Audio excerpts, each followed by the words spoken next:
Shout out to y'all. We about to see what is going on. White House press secretary comes out. She got some things to say. And I want to see what's happening with Trump. True Social is like messaged me. Talking about there is a major announcement. So I wonder what is going on with that. But let's see what the White House press secretary is saying. Good afternoon, everybody. Good to see you all. President Trump is in charge and America is back. This week further demonstrated that the Trump effect is real. Over the weekend, Americans celebrated the return of American Israeli citizen Keith Siegel and two Israelis who were held captive by Hamas terrorists. I like how she came on there.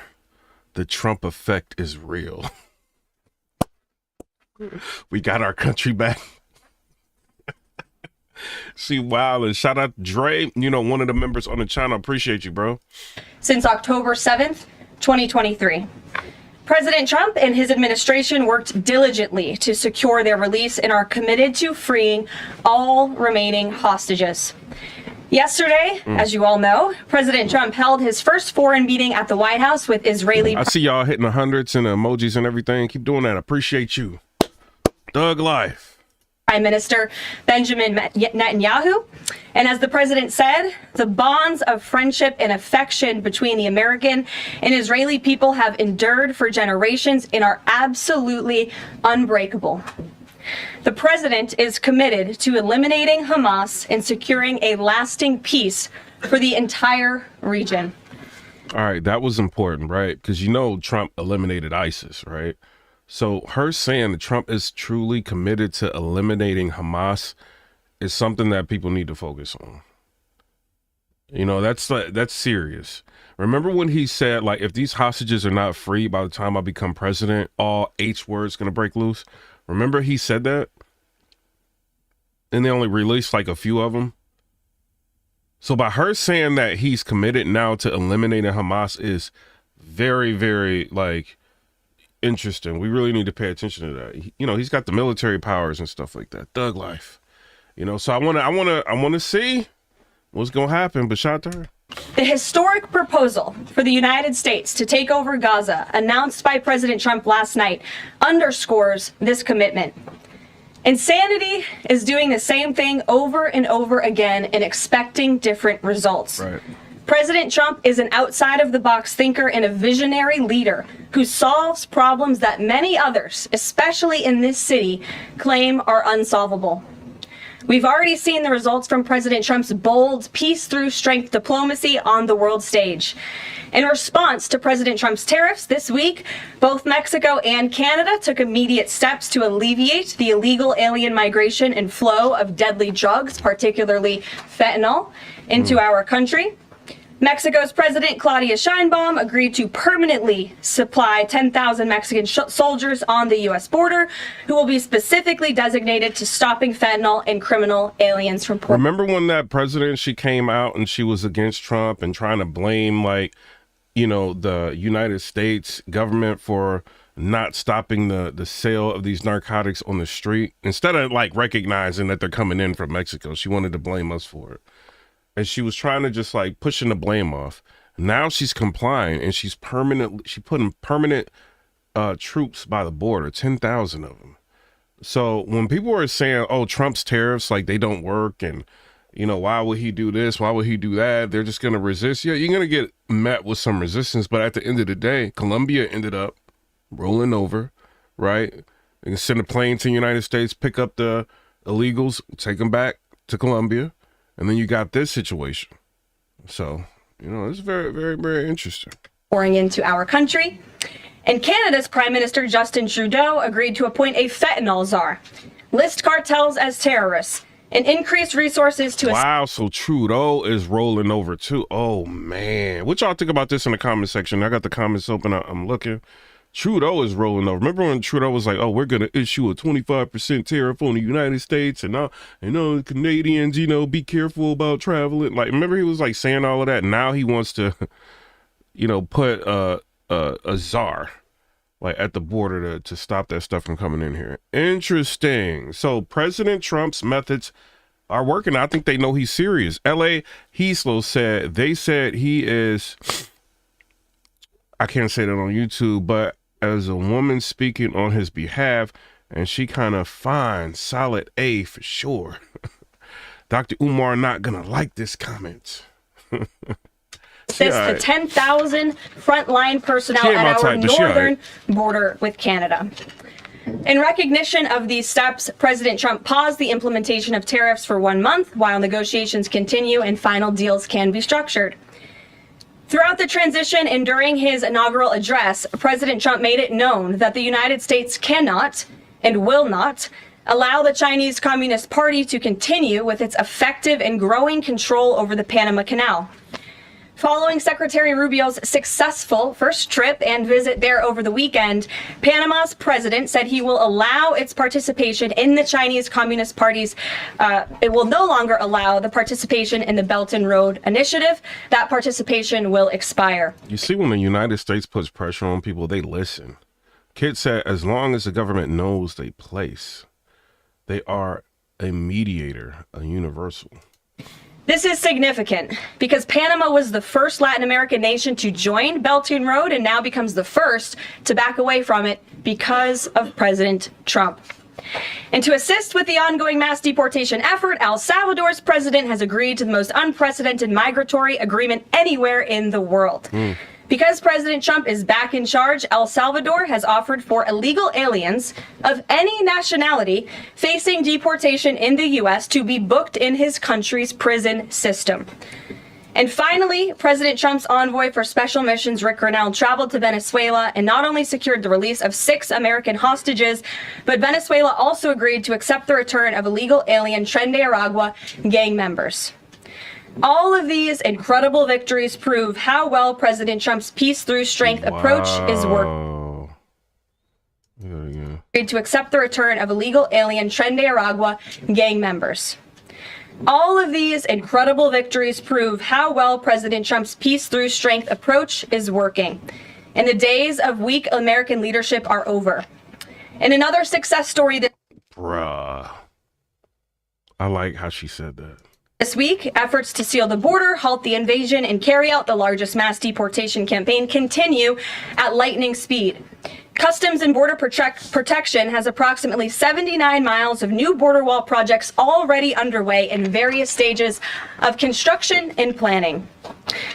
The first flights arrived to Guantanamo Bay yesterday after... Yo, they putting up the wall again? Afternoon out of El Paso. LA said that deportation serious. They pulling up on expired visas and all.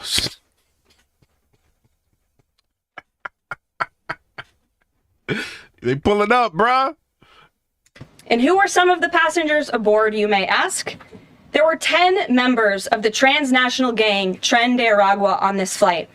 And overall, our heroic ICE agents continue to prioritize the removal of violent criminal illegal aliens in communities across the country. On February 3rd, ICE Dallas arrested a citizen of Nicaragua who has been convicted of sexual assault, strong arm, and lewd acts with a minor and sentenced to 15 years in prison.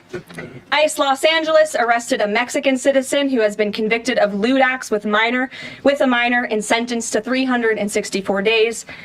And ICE Atlanta arrested a citizen of Mexico who has been convicted of homicide by vehicle and hit and run and sentenced to 6 months confinement. 6 months? And ICE New York arrested a Venezuelan national and known TDA gang member who has a prior criminal conviction for assault in the 3rd degree causing physical injury. Americans are safer every single time one of these criminals is arrested and deported from our country. Insane that you have to tell people that. Like, they have to say, okay, well, we're protecting you. Like, we're getting these type of people off of here. And they, you know, because we're getting all of these criminals out of here, you're going to be safer. And people are still fighting against it. It's like, y'all want to be like, won't all y'all like that's fighting against it just move to Chicago? The hood parts. You know what I'm saying? Move there. Like, just deal with O-Block and all of that. Like, what? Y'all be saying y'all want safe neighborhoods, and then they try to make the neighborhood safe, and y'all be fighting against it. They shouldn't be deporting people that's committing crime. Like, y'all be crazy, bro. On another important and ongoing topic. And you legally here, what? not legally, but you're here because you committed a crime to come here illegally. That's one. And then you're like compounding crimes. You know what I'm saying? Like, and then people are like, oh, they're taking them away from their family. If they go to jail for committing a crime, like, it's the same thing. Like, but get up out of here if you're committing crime. Topic: the Senate is working fast to confirm President Trump's exceptional cabinet nominees in the face of relentless media smear campaigns. As of right now, I love that she said that. Like, they're working hard to get these people confirmed who are pretty much victims of media smear campaigns. Like, that is very good that she said that and put that out into the open. So anybody that has any, you know, thoughts negative about Tulsi Gabbard or RFK or whatever, like, yeah, like, check the sources. Like, this may be actually a media smear campaign. So I like that she said that. She put that out in the open. 12 members of the president's cabinet have been confirmed, most recently Pam Bondi. And then LA said, yeah, and Pam Bondi too. LA said, it's crazy to know how one party was allowing so much and how the other party is seemingly cleaning up the mess with ease. Make you wonder. Trapanese says some of them came as children. They gon' be foreign in their own home. Yeah, but I mean, things happen. I mean, like, they could blame they kids, their parents for that. I mean, they shouldn't have brought them here young. That's not our problem. You know what I mean? Like, if they were born here, then they fall under the 13th Amendment. You know what I mean? If they were born here, you know, but other than that, just people move all the time. Like, you know, people may take their family, move to another country, Japan and Germany. You know what I mean? It's just the same thing. Like, you just getting up out of here. And then somebody said, going to jail and complaining about keeping kids away from father. That's never said in child support cases where men are locked up and split from child because a woman can lie. 100. Who, as you all know, I was just in the Oval Office. And that's another thing, man. Everybody need to stop electing these people that are putting laws against men. There's a lot of laws against men. Like, men are creating laws against men. That is like, you know, men be simping. Like, men simp hard. You know what I'm saying? Like the scariest thing in the world is a simp. They will do anything for a girl because they simped out, right? They will even create laws against themselves. You know, so beware of simps, because they everywhere. I'm not just talking to incels or whatever. Like, simps are everywhere, and branches of government everywhere. Simps. You know, and this is why y'all end up in situations that are crazy. Now, I will say a lot of y'all be talking about, oh, well, you know, I'm being put on child support and this is unfair. Like, but then y'all don't be like taking care of y'all kids. Like, that be happening. You know what I mean? Or she got to call you a million times just to get you to watch your own kid. Or she got to call you a million times for you to pick your kid up. Like, or call you a million times for you to help out with clothes. You know what I'm saying? School clothes. And y'all be giving them problems. Like, that be happening. You know what I'm saying? So we not act like that. Like, you know, be careful who you lay with. Like, guys, like I said, guys are simps and guys are thirsty. So they will lay down with anything without thinking. You know what I mean? Not even protecting themselves sometimes. So, you know, sometimes you got to live with the consequences of your actions. You know, you have a child, step up, take care of it. If you don't want to, then they got the child support courts. And I'm saying it to say this. I got custody of my daughter. You know what I mean? I feel like I did everything right. She didn't put me on child support. I tried to put myself on child support and everything. And then I, you know, went to the courts and did what I needed to do. And I fought for custody. And the judge seeing that I cared. You know what I mean? Like, he's seen that I was there all the time, like, trying to figure out how to get custody. He's seen that.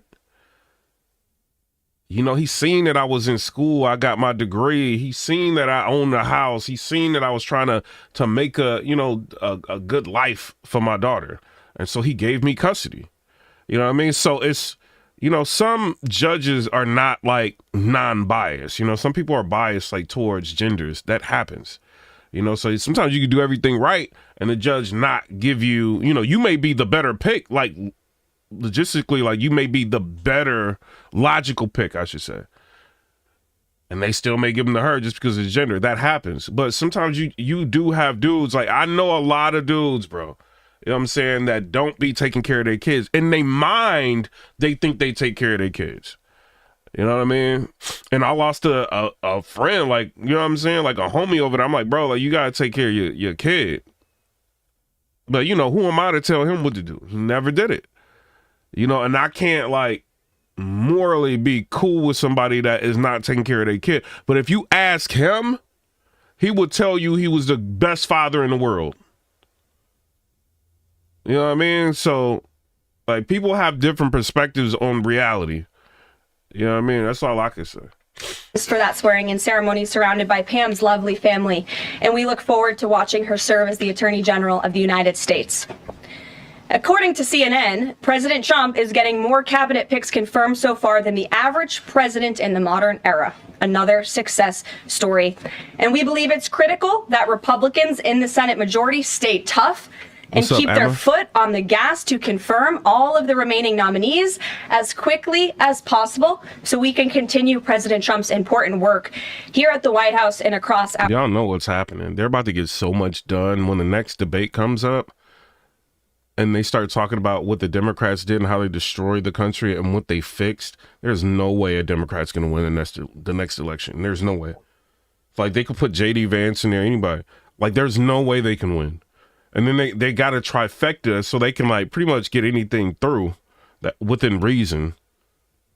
So if they focus on the American people, like initially what it looks like, this is going to be a dog fight. You know what I'm saying? I can't even say a dog fight. This is going to be a landslide. I do not feel like a Democratic Party can beat them. You know what I mean? Right now. There's no way. And they got good people in power, and they're trying to put good people in place. Combing through the American government, finding out all the bloat, everything that's been like, you know what I mean? People getting money that shouldn't be getting money, and now Elon Musk, people are upset. You know, Elon Musk is going to be able to look at treasury payments and stuff like that. So people are upset about that.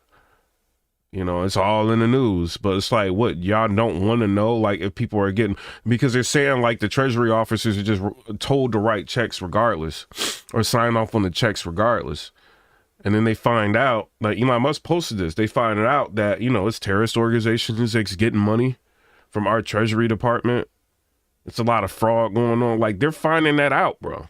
And we reacted to her, a lady from the right, a press secretary of the White House, right? She did like a separate interview and she was breaking down all of the money that was just going out.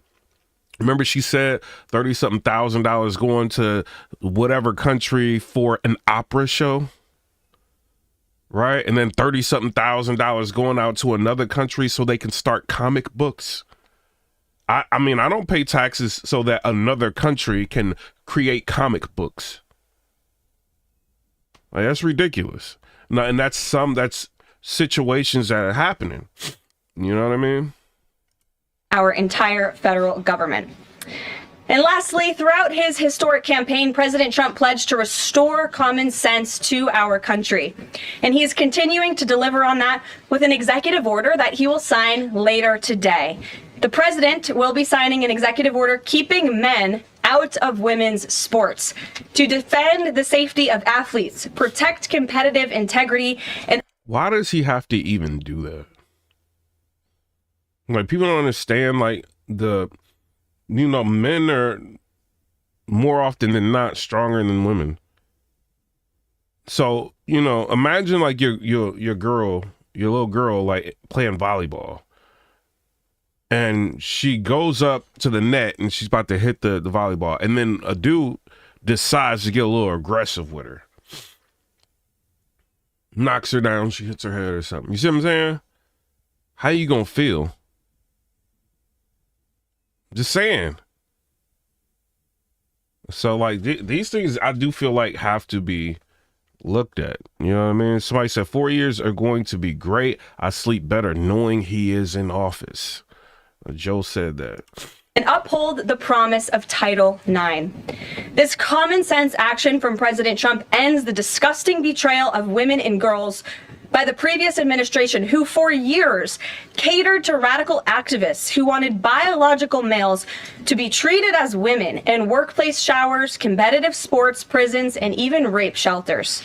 Gender ideology insanity is over. That's going to go viral. That is going to go viral. Y'all see how insane like the Democrats have made this country? Unreal. And you still have people, bro, I get people trying to argue with me on Twitter in favor of people that's destroying the country. It's like, man, if you just really don't like this country, just move. Stop voting for people that's tearing it down. Like, what's the problem? Like, people will be crazy, bro. Missions from individuals across the country interested in participating in our new media seat at a future briefing continue to flood in. We are at more than 12,000 and counting. If you're watching right now and are interested, you can continue to apply on our new media website, whitehouse.gov/new media. And in the seat today, we have a longtime national television broadcast. Y'all act like y'all don't see Amama Magazine in the comments telling y'all what to do. Thug Life, hit the likes. What is y'all doing? I'm sure many of you recognized her when she came in, Sage Steele, who is now the host of an incredibly successful podcast, The Sage Steele Show, on YouTube and all podcast platforms. And previously, Sage was a fixture at ESPN from 2000. Like I said before, when they put out that link for if you're a media personality or whatever that covers like this type of politics or whatever, you are welcome to go to the White House. Not only did they put that link out, she's showing that it's actively going down right now. And before she even like answers your question, she tells everybody who you are, which is not going to do anything but help your platform. I have never seen anything like this in my life. Shout out to the Trump administration, Thug Life. 2007 to 2023. Primarily hosting Sports Center, which we all know well, before leaving the company to exercise her First Amendment rights more freely. We are honored to welcome her to the briefing room today. She will be joining the president at the big EO signing later this afternoon. I know many of you will be there as well. So Sage, why don't you kick us off on this very exciting day for women and girls across the country. Thank you for joining us. It is exciting, and Caroline, thank you for welcoming people like me with a little bit of a different perspective, different background in this seat. It really does mean a lot. Thank you. Obviously, the House already passed the Protection of Women and Girls in Sports Act, which was a really big step for women and girls. So far, the Senate, as we know, has not brought it up to vote. We all know executive orders can be overturned, so I'm wondering how important it is to the president to get Congress to bring this, to pass legislation, so there are no instances like the past administration that really tried to destroy Title IX. It's incredibly important that Congress immediately acts on this priority. I think the president is really setting the tone, making this a very immediate priority for this administration, just as he promised to do on the campaign trail. And I'd like to get into the executive order a little bit, because it is the news of the day here at the White House, and talk about what this executive action will actually do. So the executive order that the president will be signing later this afternoon, as I said, upholds the promise of Title IX. It also will require the DOJ to abide by the nationwide previous administration's illegal Title IX rewrite that would have dissolved single-sex spaces and opportunities. It also requires immediate action, including enforcement actions against schools and athletic associations comprised of schools that deny women single-sex Joe said that covers real news, sports in single-sex locker rooms. The executive order also calls for the convening of private sporting bodies in the White House. We want them to come to this campus so the president can hear in person the stories of female athletes who have suffered lifelong injuries, who have been silenced and forced to shower with men and compete with men on athletic fields across the country. Many of those women will be at the White House today. I encourage all of you in the media to actually actually talk to them to hear their stories. And I would also just add one more thing. This is a wildly popular position with the American people. In fact, there was a new poll recently that showed the overwhelming majority of Democrats also support keeping biological men out of women's sports. And so I know the president is very excited about the bill signing that will take place at 3 o'clock this afternoon. Wow. Okay. Somebody said for the first time in 4 years, I actually enjoy watching these briefings. No more gaslighting. Me too. 57-year-old business owner here hired many, shocked and proud of the poised, articulate, and quick-witted nature of Carolyn. Wow, 27, and she is fantastic. Winner.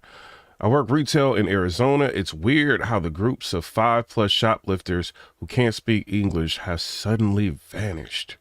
She's 27, I'm 26. There's no way I can do her job. She is well-spoken, transparent. So it's a lot of glazing going on in here. But I do want to say she is doing a good job, though. You will hear from him more on that later, and we look forward to seeing you there, Sage. So thank you very, very much. Garrett, great to see you here today. Thank you. On Gaza, the president has spent basically his entire public career criticizing foreign entanglements, nation building, sending American troops to fight abroad, particularly in the Middle East. This plan seems like it could ultimately involve all of those things. Can you explain this reversal and how building and owning Gaza squares with America First foreign policy? I would reject the premise of your question that this forces the United States to be entangled in conflicts abroad. The president has not committed to putting boots on the ground in Gaza. He has also said that the United States is not going to pay for the rebuilding of Gaza. His administration is going to work with our partners in the region to reconstruct this region. And let me just take a step back here, because this is an out-of-the-box idea. That's who President Trump is. That's why the American people elected him.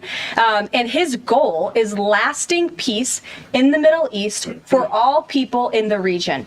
And as I said in my opening remarks, we've had the same people pushing the same solutions to... Super Chats is also open. Stop acting like a Democrat. Hit that Super Chat if you want to be. I'm saying. This problem for decades. And it's been made very clear to the president that the United States needs to be involved in this rebuilding effort to ensure stability in the region for all people. But that does not mean boots on the ground in Gaza. It does not mean American taxpayers will be funding this effort. It means Donald Trump, who is the best deal maker on the planet, is going to strike a deal with our partners in the region. Because he did not rule out American troops in Gaza last night. Are you doing that now? I am saying that the president has not committed to that just yet. He has not made that commitment, and you know that. And on the foreign partners, the Jordanians, the Egyptians, the Saudis have already panned this plan. What foreign partners, if any, have expressed any interest in being part of it? Well, the president has said he's been socialing this idea for quite some time. He's been thinking about this. He said in his remarks last night, this was not a decision or an announcement that he takes lightly. And the president has already spoken to the President al-Sisi. In fact, that was his first foreign leader call. He's meeting with the King of Jordan, King Abdullah, next week. He spoke with the King of Bahrain. Shout out to Big Wave Dave with the $5 donation. He said, sup? What's going on, bro? He spoke with the Crown Prince of Saudi Arabia, and he has made it very clear, he's been very vocal, that he expects our partners in the region, particularly Egypt and Jordan, to accept Palestinian refugees temporarily so that we can rebuild their home. I'd like to show you some images of Gaza that were taken. Fox News aired this. I mean, that is, as they put it, in a... She is excited about her job. Hey, what job... I need a job that I'm excited about. If I'm working like a job I'm excited about. You know what I mean? I got a career and everything, but I want something I'm like crazy excited about. Like that, she's got a lot of intensity. You know what I mean? Because she's excited about her job. That is fire, bro. Apocalyptic scene in Gaza. This is an uninhabitable place for human beings. Shout out to really Respect think VA. that Welcome to the squad. Can live their dream in a region that looks like this, with no running water, no electricity. And the special envoy to the president, Steve Witkoff, recently traveled to Gaza, as you all know. And he came back with images that he showed the president of the dire situation here. And the president made this decision with a humanitarian heart for all people in the region. Peter. Thank you, Caroline. Are any officials here preparing to fight Democratic lawmakers in the streets? Absolutely not. So, Thanks for the question. Some elected Democrats are so steamed about DOGE. Congresswoman LaMonica MacIver says we are at war. Ilhan Omar says we might actually see somebody get killed. And Chris Van Hollen says we have to fight this in the Congress, we have to fight this in the streets. So what now? And may I just point out, if you heard that type of violent, enticing rhetoric from our side of the aisle, from Republican leaders on Capitol Hill, I think there would be a lot more outrage in this room today. It's unacceptable, the comments that have been made by these Democrat leaders, and frankly, they don't even know what they're talking about. Because President Trump was elected with a mandate. Yeah.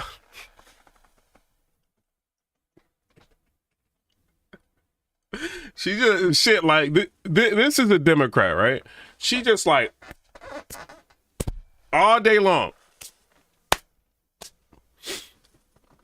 in her press briefing, she be going in, bro. From the American people to make this government They more don't even know what they're talking about. Yeah. more efficient. He campaigned across this country with Elon Musk, vowing that Elon was going to head up the Department of Government Efficiency, and the two of them, with a great team around them, were going to look at the receipts of this federal government and ensure it's accountable to American taxpayers. That's all that is happening here. And for Democrat officials to incite violence and encourage Americans to take to the streets is incredibly alarming, and they should be held accountable for that rhetoric. It sounds like something that they're most concerned about is DOGE engineers with access to Treasury systems. Can you clarify, do the DOGE engineers have read-only access Yes. in these systems? So they are not allowed to write new code? They are not, okay. No. And then Oh, wow. She just shut down all the media propaganda. Because there's like even articles that's being written saying that, well, they are saying, like, they're really clever with how they're doing it. Like Elon, friends linked to Elon Musk, are going to be responsible for writing, code for the Treasury. And this is going to allow him to have different information. And like, so they are like really clever with, because we read an article of how they said it, but this is interesting. And I just got into an argument with somebody on Twitter about this, like, oh, Elon's going to have access to the Treasury and all of this, and he's going to be the next Lex Luthor. And it's like, what are you talking about, bro? do the DOGE engineers have read-only access? It sounds like... I got to screen record this because I got to send this to dude. Because he been kind of trying to wild on Twitter. He needs to know what this is.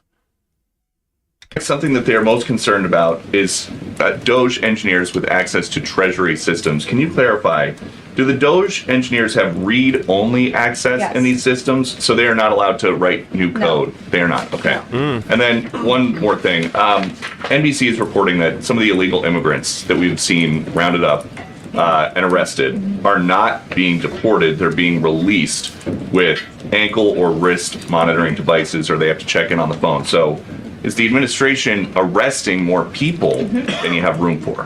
I have seen the reports, and I'm glad you brought it up because we want to address it.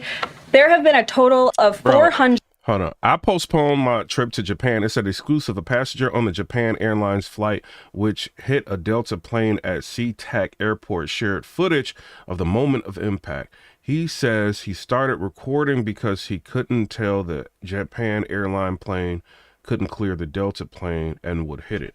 Let me retweet this real quick because I was just literally talking about this. All right.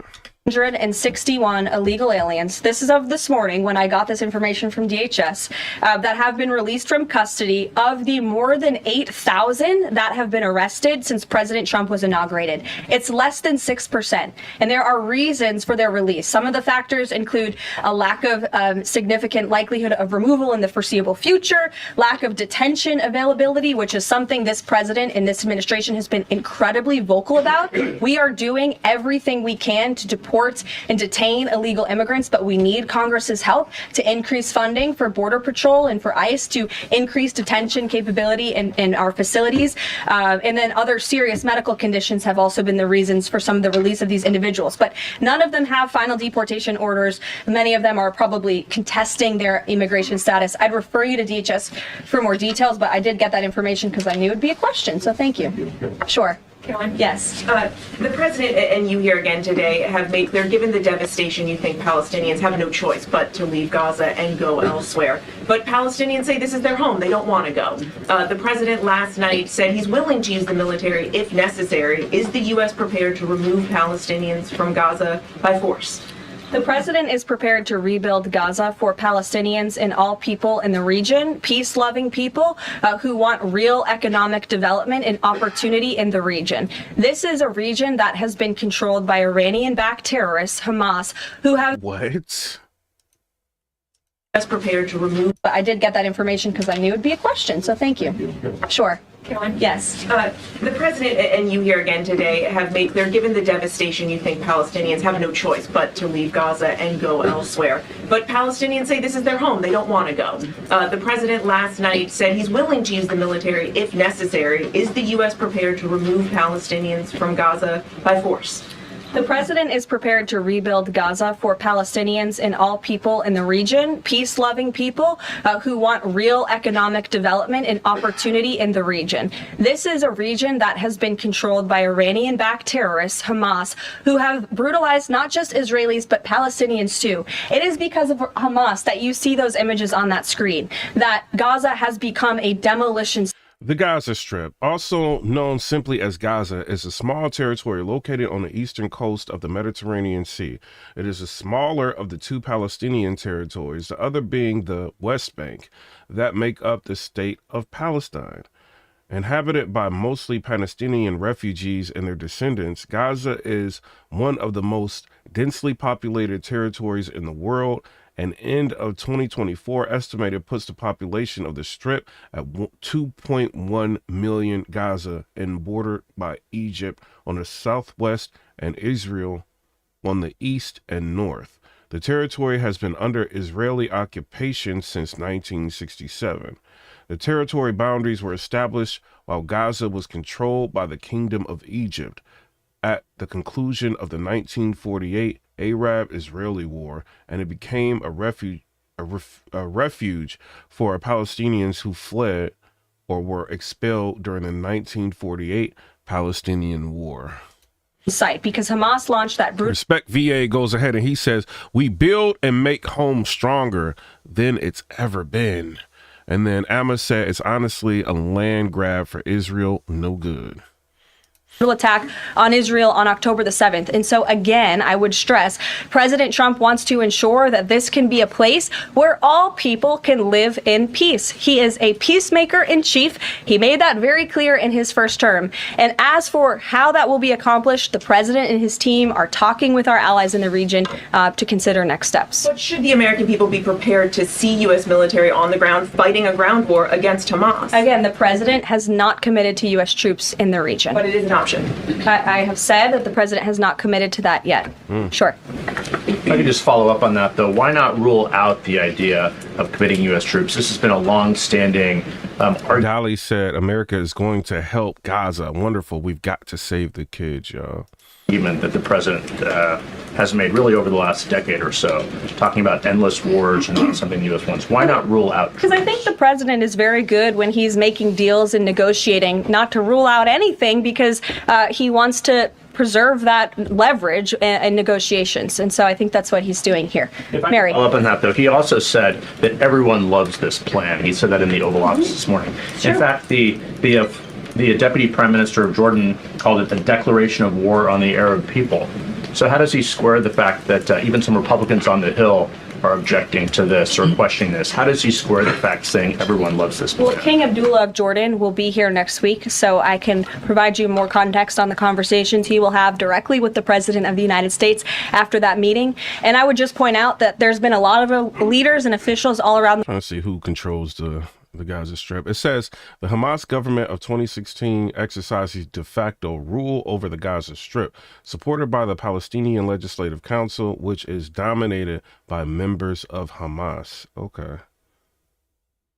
The world who have doubted, I suppose, the deal-making ability of President Trump.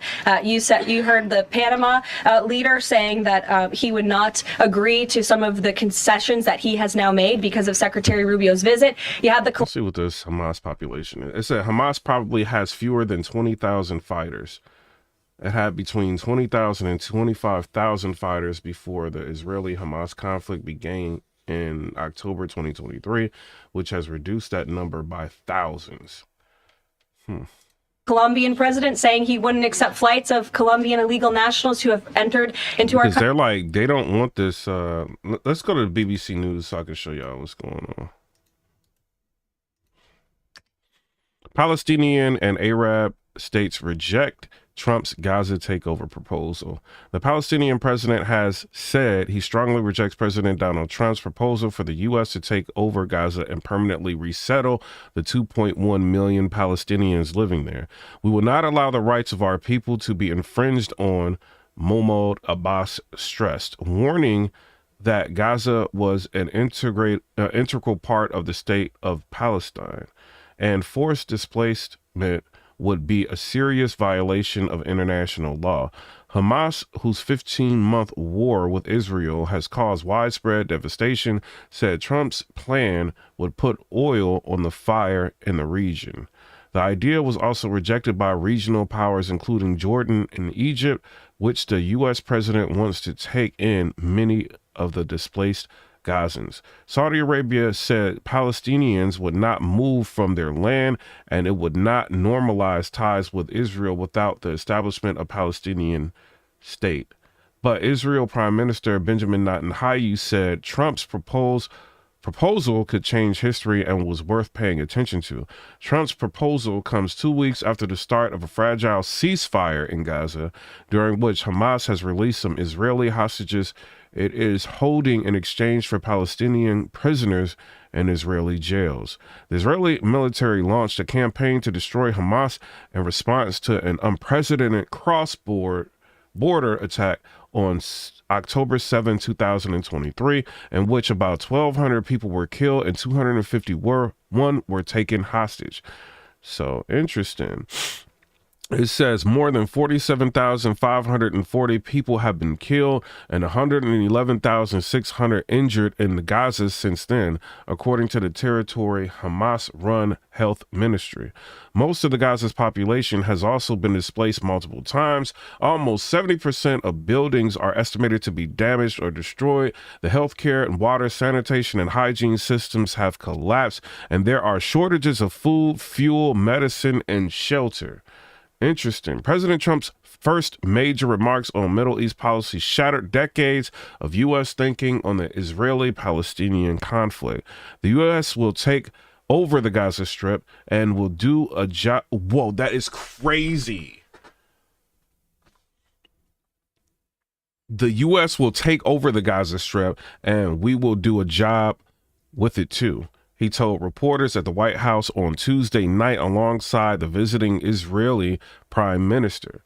We'll own it and be responsible for dismantling all of the dangerous unexploded bombs and other weapons on the site, level the site, and get rid of the destroyed buildings. Trump said Palestinians living in Gaza would have to be relocated to achieve his vision of creating the Riviera of the Middle East, and that they would be housed in Jordan, Egypt, and other countries.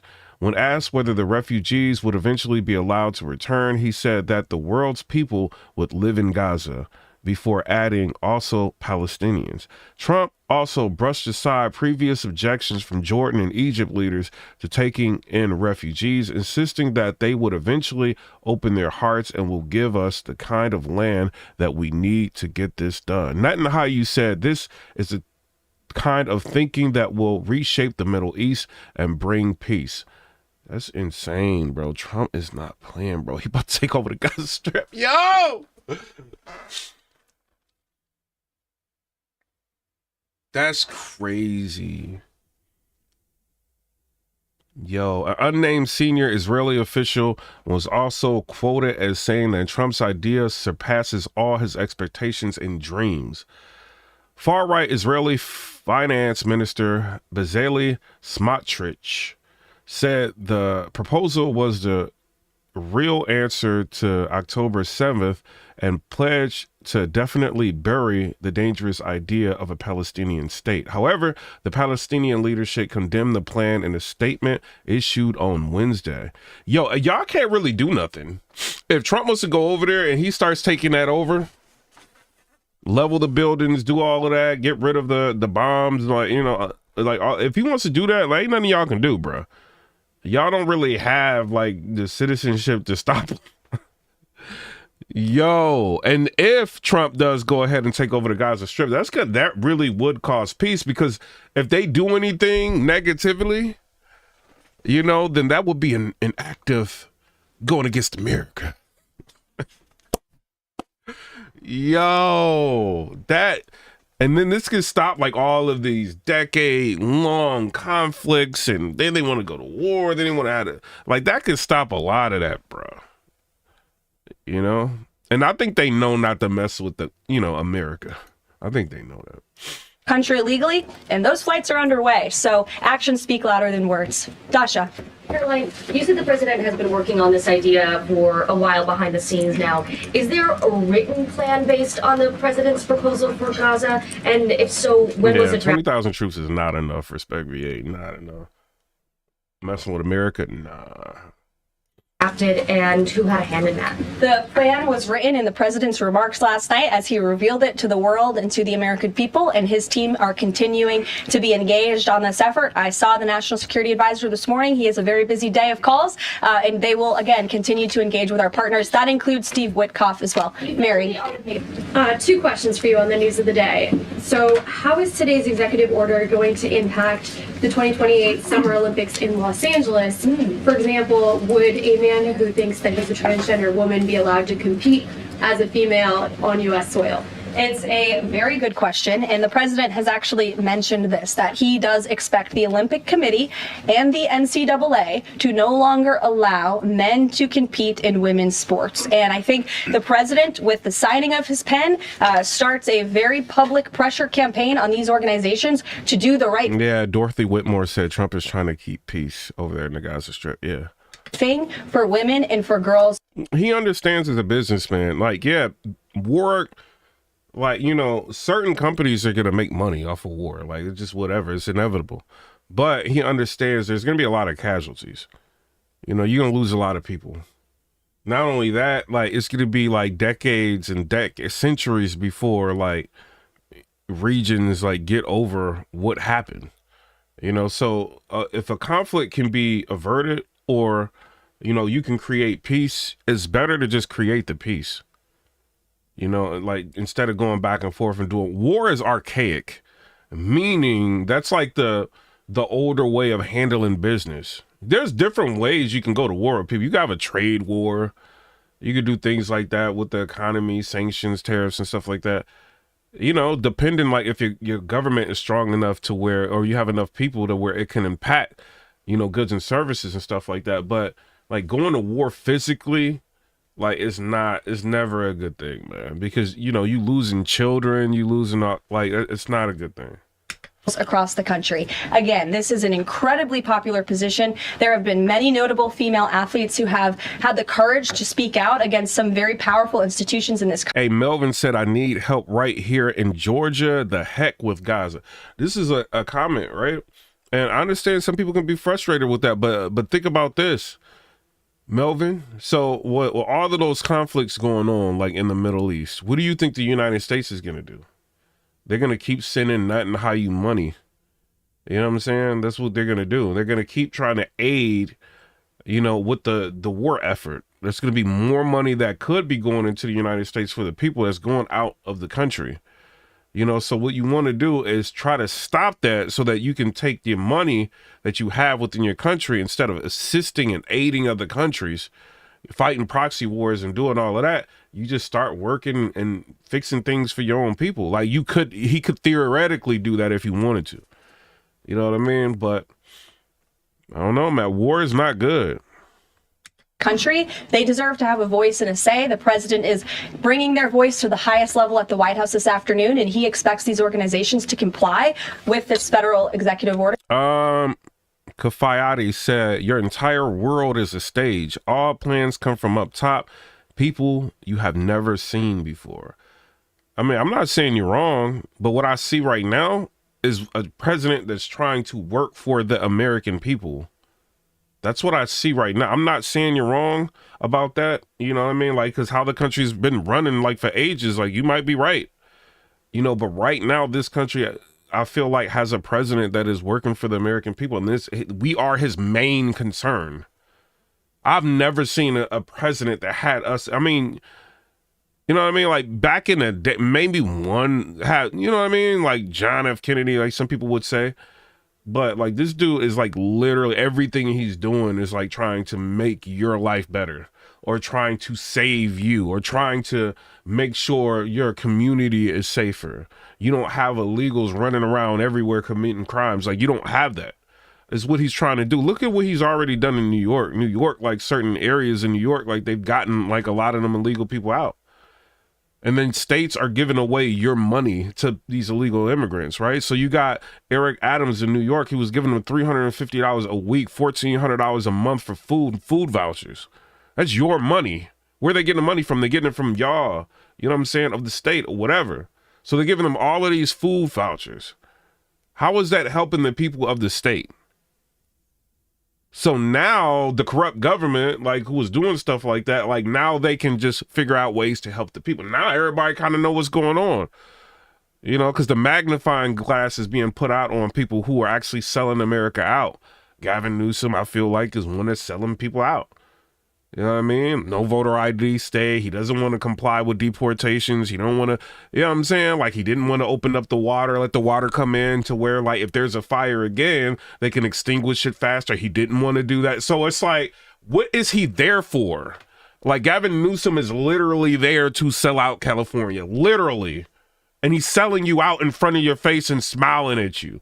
And then the California people voted for him. And he's literally just selling you out, smiling in your face, trying to have a flood of immigrants coming here. You know what I mean? Like these governments is just, this is like literally insane. But I like that we have a president that's like putting the magnifying glass on people. If you want these federal funds, you're going to have to open up that water. And what did Gavin Newsom do? They opened up the water. It wasn't that hard. Trump knew it wasn't that hard. They could have avoided this fire. They didn't defund it like the fire department and people that was going to be cleaning up the brush. The insurance company seen that and they pulled out. Why did it take Trump to go over there and talk common sense? The Republicans are becoming the party of common sense. And so if they're becoming the party of common sense, what are you going to do if you're the Democratic Party? She gets up here at White House press secretary. She ain't saying nothing more than common sense. That's been missing from politics, because in politics, the goal is to help your constituents, right? Or to help the people that are putting money in your pocket to get you elected or to help you run. That's what politicians have been doing for years. So they'll get up here and do a press briefing, and, you know what I'm saying? Not like a White House press secretary or something like that, or like a president or whoever. They'll get up and they'll talk to the people and they'll tell you a load of baloney. They're not doing that with this administration. Nobody in the administration is doing that. You know what Trump told J.D. Vance, like when he was running for, when Trump was running for election, he said, I want you to go to the ops. He said, it ain't about like being with your friends or nice media. I want you to go to the ops. The people that's going to give you the hardest time in media, you want to go there. You know what I mean? Because he understands like, yo, you got to change the mind of the people that are brainwashed by these people. And J.D. Vance was articulate enough to go ahead and do that. And he opened up a lot of people's eyes. Trump's willing to go on like podcasts and, you know what I'm saying, be asked difficult questions. Look at when he's signing executive orders, how much information he's able to give you. History lessons, what is going on, what he's going to do while signing executive orders and reminding the people who's handing them the executive order what the executive order is. Biden could never do that. ever. And this is like he's getting finished with flights and going to this state and that state and seeing this, meeting with people, listening to people, doing the briefing on what's going on with the presidency and what they about to do, like all of that, and then goes up there and he can still do that. And he's 78 years old. You know what I mean? But like I said, this administration right here, I feel like is not doing nothing more than common sense. And everybody's eating it up. Order that he'll be signing today. Thank you. And one more. And he's very transparent. This is transparency. The black lady that was up there, she ain't give you that much transparency when she was talking about the white. She was giving you a whole bunch of runaround when she was being asked questions. That's why they clowned her on Twitter. Because that's all she would do. And hey, she took the job. She had to deal with that administration that was doing that. This lady Trump's a straight shooter. He's showing you how to run a presidency in real time. Why not love that? I don't understand why people will be against that. On media coverage of this executive order and the topic in general, what's the White House's view of framing that calls men transgender females or similar rhetoric coming from organizations like the ACLU and GLAAD? Well, it's been very clear. The policy of this administration is that there are only two sexes, male and female. Pretty simple. Brian Glenn. Yes. USAID has gotten a lot of attention. Let me show y'all something. Let me show y'all what I tweeted, right? Because I'm arguing with somebody, right? Let me go to my notifications. I ain't scared to show them, right? So this guy goes ahead and he said, I've been arguing with him, right? Because he's like, oh, well, Elon Musk is going to get access to, the Treasury Department. He said, oh, it's over your head. Richest man in the world controls. The president has access to American purse with no restrictions, without a background check and no pushback from the majority party in Congress. You are right. Lex Luthor had that much authority. You know what I mean? Unauthorized authority. And he's just rewriting the code for payments. Sounds worse than that. Trust me, bro. Right? And then I go ahead and I send him the White House press secretary, what we just went over. Something that they're most concerned about is that DOGE engineers with access to Treasury systems. Can you clarify? Do the DOGE engineers have read-only access in these systems? So they are not allowed to write new code? No. They are not. Okay. So they're not allowed to write new code. They have read-only access. I send him this, and this is what he said. I have zero confidence in anything a White House spokesperson says. Show us what you are working on. No reason to keep people who work there out of it.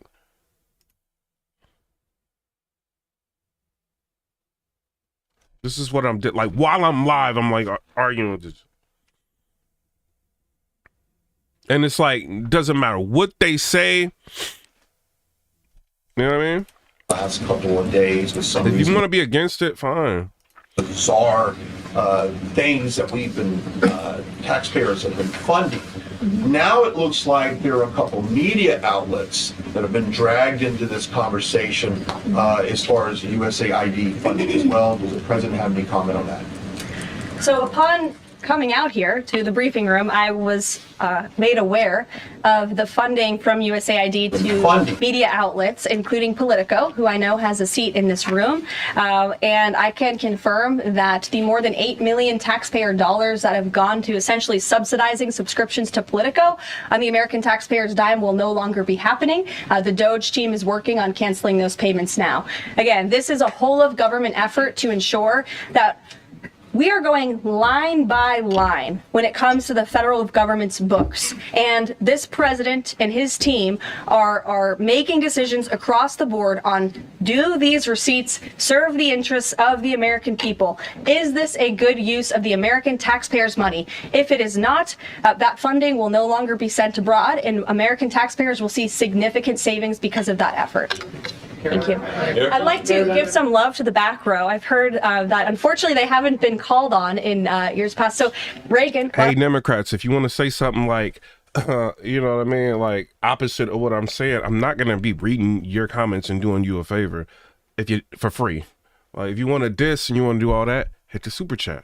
Let you go ahead. Thanks, Caroline. The WHC announced that comedian Amber Ruffin, who has called the president a toddler with his pants pulled down, will be the entertainment for this year's Correspondents' Dinner.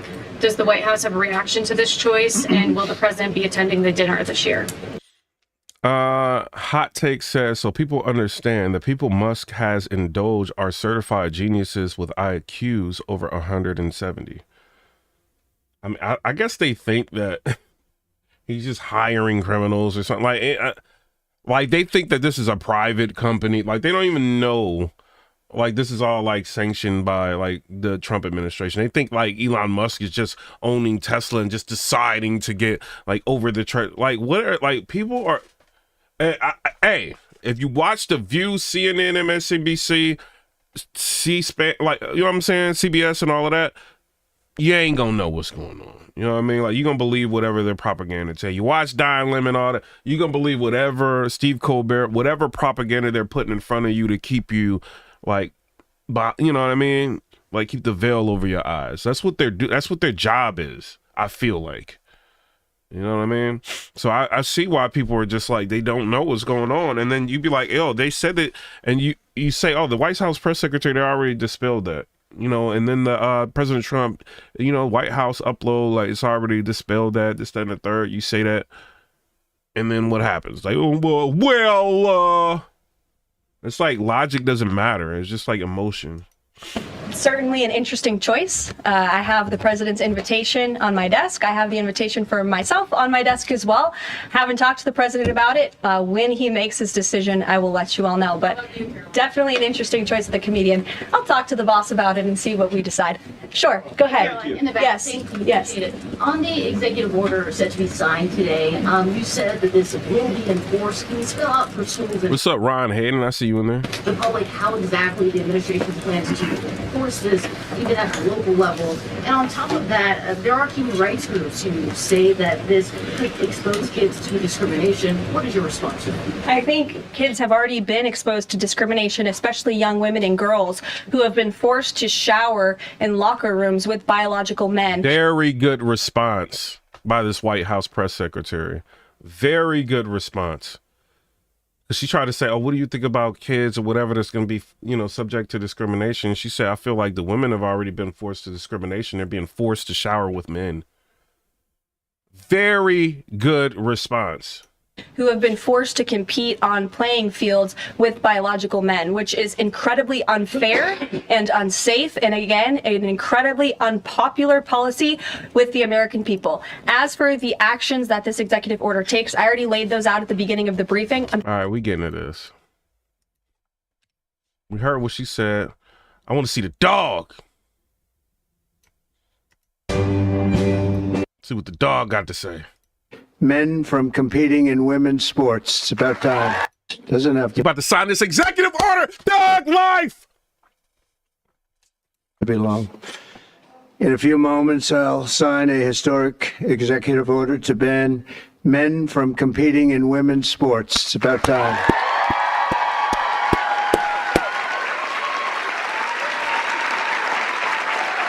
Common sense president. Hit the like button, Thug Life. Common sense president.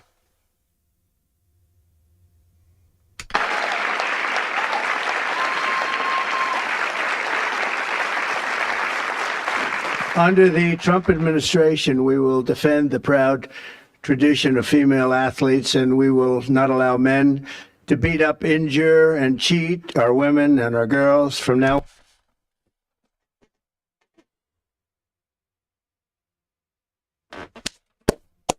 Can our president get a round of applause? Thug Life. I ain't saying nothing wrong. I'm supporting my president. It's cool to support your president. Hey, last 4 years, I didn't feel like this. You know what I'm saying? I felt like Biden and the Harris regime was working against us. I feel like this president is working for us. If you got somebody working for you, you support them. Thug Life. Other countries don't. Hey, they don't be wanting to support their president. I want to support my president. On women's sports will be only for women.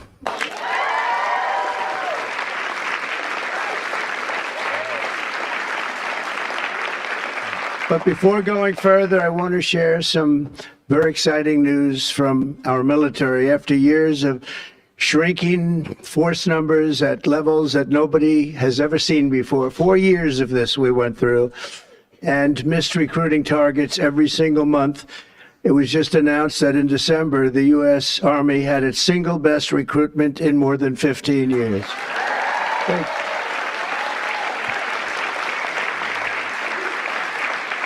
You hear that? Every single day, nearly 300. You hear that? Hold on. He said the Army had its single best recruitment and mad long. Because they know, like, hey, if let's just say Trump decides, I want to go to war with this person. They know it's a real reason.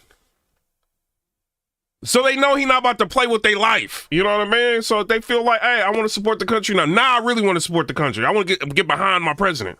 Support him. You know what I mean? Biden, you don't know what was going to happen. 150 new soldiers enlisted to defend our nation, and they're very, very happy to have done so. We've done lots of interviews, and we asked why this was taking place now, and they just said there's a spirit about our country that they haven't seen in many, many years. And I happen to agree with that. Hey, if I was young, I mean, you know? But it really is clear proof that the spirit is sweeping our armed forces, and we have a great... Hey, Rudy. Oh, Rudy, are you talking to me? He said, given unemployment, you don't have a real job. I know you're not talking to me. I have a career. I make a lot of money. That's why I don't upload all of the time. Like, I can go like 4 or 5 days without uploading. I have like, I'm. Are you talking to somebody else? Leader in Pete. If you've been rocking with this channel, you know I have a career. As you know, we all know Pete so well. He's going to be fantastic, and so many of our great heroes, and people are starting to understand what hero is all about. So that is... Yo, he said, Richard said, you are an embassy to think he is going to do anything good for this country. You mean imbecile?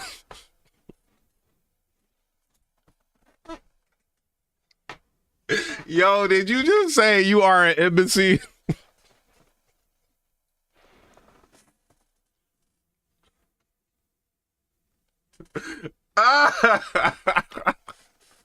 Yeah. So, yo, come on, bro. You are an embassy. I know you laughing. Like, y'all funny, bro. Something that is very important. We've gotten the... Team Trump 405, he said that was funny, bro. Like, hey, I've done it too, like trying to get real smart with somebody online and then like look and be like, oh, I messed that spelling up. You are an embassy. And then you get that comment back. You meant imbecile. You meant this. You meant. Then you gotta take the walk of shame. You are an embassy if you think he is going to fix this country. Woke lunacy out of our military. And now we're... Well, woke lunacy out of our military. Very importantly, getting it out of... Hey, T.O.P. said, high IQ, insults for sure. And J.L. Reed said, don't be an embassy.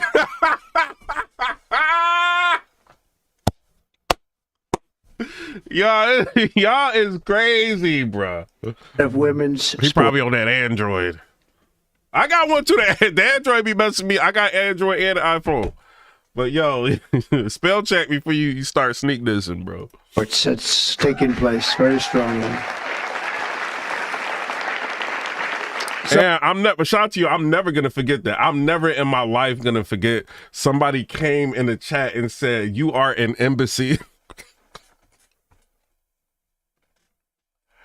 Hey, whatever you said stuck with me for the rest of my life. You are an embassy. So in recent years, the radical left has waged an all-out campaign to erase the very concept of biological sex. 45,000 views on this video, so somebody gonna hear that embassy comments. replace it with a militant transgender ideology. You heard a little bit about this, haven't you, huh? Just a little bit? Does anybody agree with them? No. Would be not a good thing to say yes right here. He got black women back there, Asian women back there. He's got, looks like Latin women back there. He's got people from all different walks of life. Female athletes have been forced onto the front lines, and men claiming to be girls have stolen more than 3,500 victories. That's a lot. And invaded. Wow. Men claiming to be girls have stolen 3,500 victories. Wow. More than 11,000 competitions designed for women. Shout out to Rocky. Last year, a male cyclist posing as a woman competed in the 800-mile. If y'all can too, like, you know, on Twitter, like share this video and then at me on Twitter and I'll retweet you and everything like that. Shout out to y'all. Because we got to get it out, like, to let people know, like, it's people like me that support the president that you would never think. You know what I mean? Arizona trail race, a very big deal in cycling, and obliterated the women's course record by nearly 5.5 hours. Sounds like a lot, doesn't it, huh? 5.5 hours. So, but you have to hear the weightlifting records. You think that's bad. The weightlifting's worse. In 2023, a man in women's powerlifting broke 2 world records and outlifted his closest female opponent in one event by 440 pounds. And they continue to defend themselves, Mr. Congressman. You know that, right? They continue to defend themselves. We hope they continue onward because I don't think we can lose a race. This was one of the big reasons that we all won, and it's one of the big reasons that we had a record, a landslide like they haven't seen before, very often anyway. And who could forget last year's Paris Olympics where a male boxer stole the women's gold medal after brutalizing his female opponent so viciously that she had to forfeit just after 46 seconds, and she was a championship fighter. And actually they had 2 women or 2 people that transitioned, and both of them won gold medals, and they won them very convincingly. But all of that ends today because with this executive order, the war on women's sports is over. I got a daughter, so I'm excited about this executive order. You know what I mean? Anybody with a daughter, you should be excited about it. You should be very excited about this.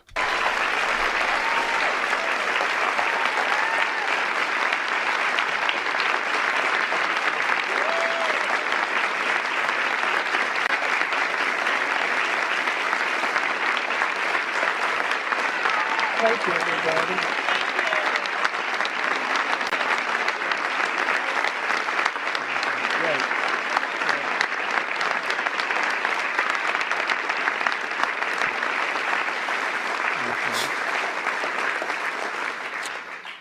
It should have been done long ago, actually. Respect VA, a member on the channel. Shout out to you. He said we need an embassy to deal with imbeciles. Thank you. Thank you very much. With my action JL Reed says sanity restored. this afternoon. Well, he understands that we've been laughed at on the world stage. Y'all know how it is, bro. You ever play Call of Duty? How they be talking about Americans?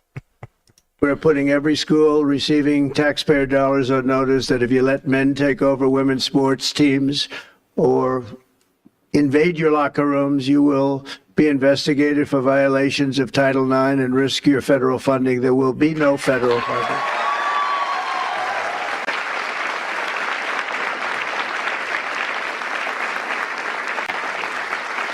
So this will effectively end the attack on female athletes at public K-12 schools and virtually all U.S. colleges and universities. I don't think we've missed anything, but if we do, we'll make it up very quickly with an order, and I don't think we will at all. I want to, before we go on, I want to thank so many people that have worked so hard in the political establishment. And the best president we've ever had in my lifetime. There before me largely, and I think I'm gonna miss a few. It always happens when you do this, but it's just one of those things. But we have many senators here, many governors here, many state attorneys generals here. They're all over the place, actually. I see. Some of them went after me, but they failed. Yeah.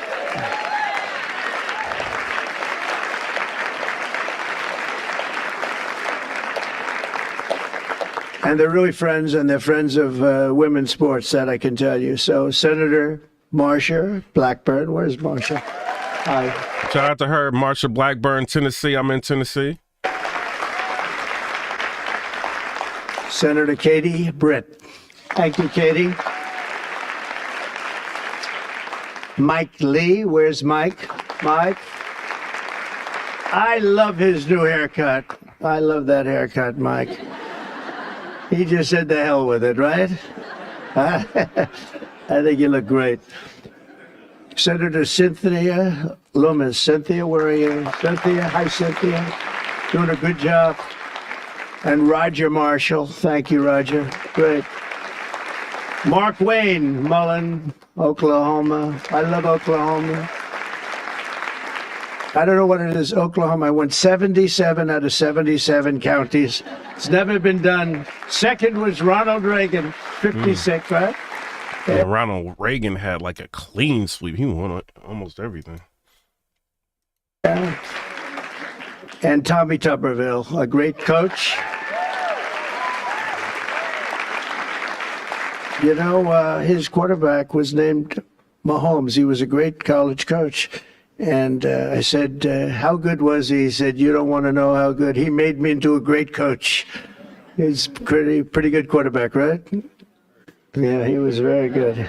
He's a good guy, too. Also, governors, we have Governor Glenn Youngkin, Virginia. Thank you, Glenn. Good job. Presidents really need to be paid more money, like dealing with all that. Bill Lee of Tennessee. Bill, thank you. Jeff baby. Landry, I'm from Cleveland, Ohio, thug life, but I've been here for a long time. Louisiana. Thank you, Jeff. Kim Reynolds of Iowa. Thank you.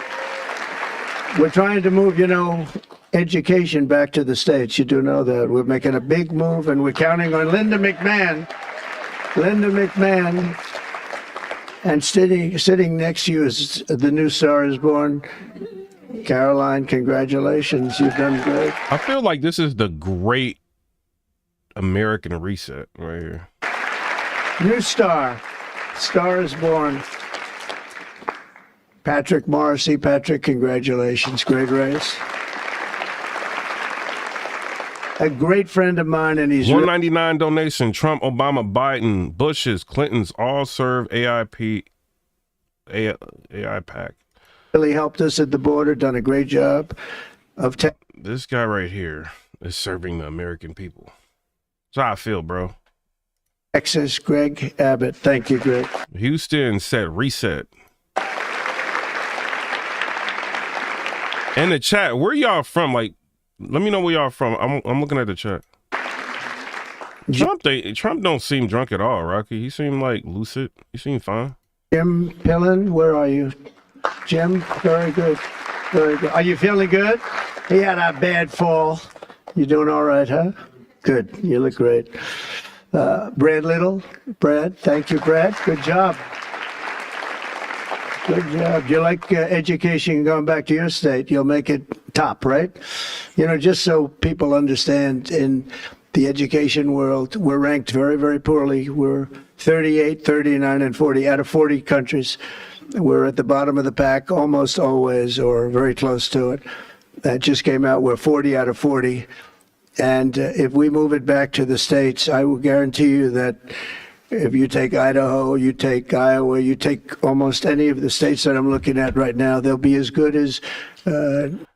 Jay with the $199. Appreciate you for the donation. The super chat, he said, our PAC is the most powerful Jewish lobby. Black man. Norway, you have Sweden, you have Denmark. I must say you have China that's very high in the pack, which is no longer, we can say it has to be a small area. China is very big, but they do a very good job. But we'll have at least 35 of our states that will be as good or better than any of those countries, and we have to get it done. Attorney General Steve Marshall. You Steve, from Delaware? Okay. Respect VA.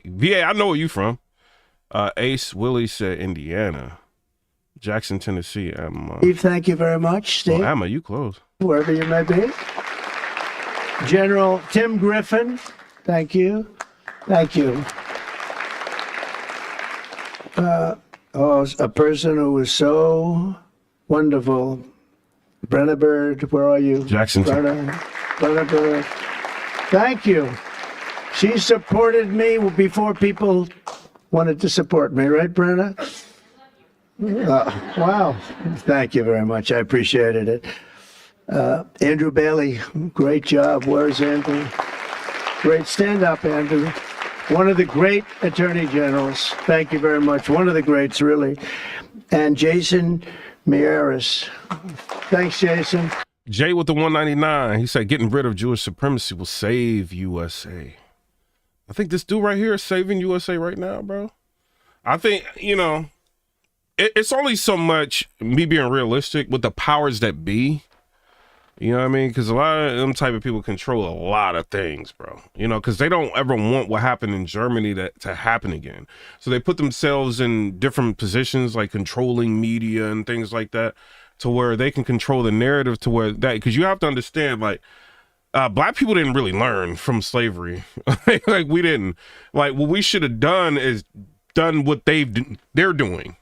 Like try to hey, the music industry own all of this. That way, whatever controls the minds of America have a piece in that, or the world have a piece in that. That way, that type of strong propaganda that Adolf put out there will never be able to happen again. So, there's pluses and minuses with powers like that. You know what I mean? But as far as this guy, I think he's doing the best that he can right now. I don't think, other than I see what people are saying about the Nat and the Hayyu, like the Gaza Strip and him wanting to go over there and take over the Gaza Strip, but it's going to bring peace. With peace, you don't have a lot of money going out for wars. So it's, it depends on how you look at it.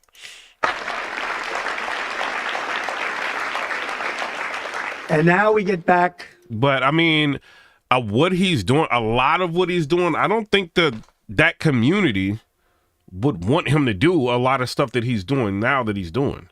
So it's like if you think that those people are controlling him, it makes you kind of wonder, because it's like, yo, he's going against a lot of things that they're vested in.